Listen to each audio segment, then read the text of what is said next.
Hello everybody. It's good to see you today on this humid, muggy day. I wanted to talk to you a little bit about today about doing the things that we don't want to do and not doing what we want to do. I was reading in Romans today in chapter 7, and Christians often think of the Apostle Paul as a really great man. He wrote a lot of the New Testament. And so when I was reading today in Romans, I was reading about Paul's struggle. Paul's struggle about doing what he didn't want to do and not doing what he wanted to do. And sometimes as Christians, I feel like we all struggle with that. And people in general, we struggle with sometimes not doing the things that we know we want to do and doing the things that we wish we weren't doing. Sometimes people say, I'm going to quit smoking, but then they keep smoking. They keep going back to that.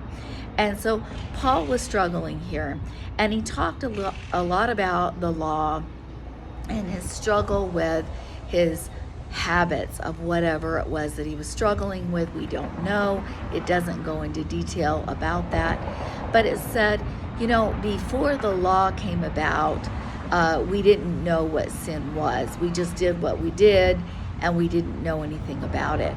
And he's saying here that in chapter 7, Romans chapter 7, he says, we didn't know what we were doing was wrong. We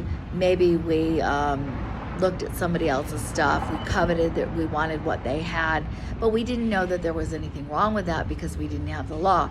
When the law came, we realized that we have a sinful nature, that we may be coveting what somebody else has, and we didn't know it was wrong until the law came around. But he's saying now that we know, we realize what sinful people that we are. Unfortunately, that doesn't necessarily stop that inner conflict from happening. Paul talked about his inner conflict. Even after he followed Christ, he still had that inner conflict. But he said that through Christ's death, that the fleshly side of him died and he lived in Christ. Even though he had that inner conflict going on, he said that in Christ that he had victory through him. And I want to tell you today that if you have an inner conflict, you still have victory in Christ Jesus. I want to encourage you today. Be encouraged. Don't give up and don't feel like you're a failure, because you aren't. God bless you. Bye-bye.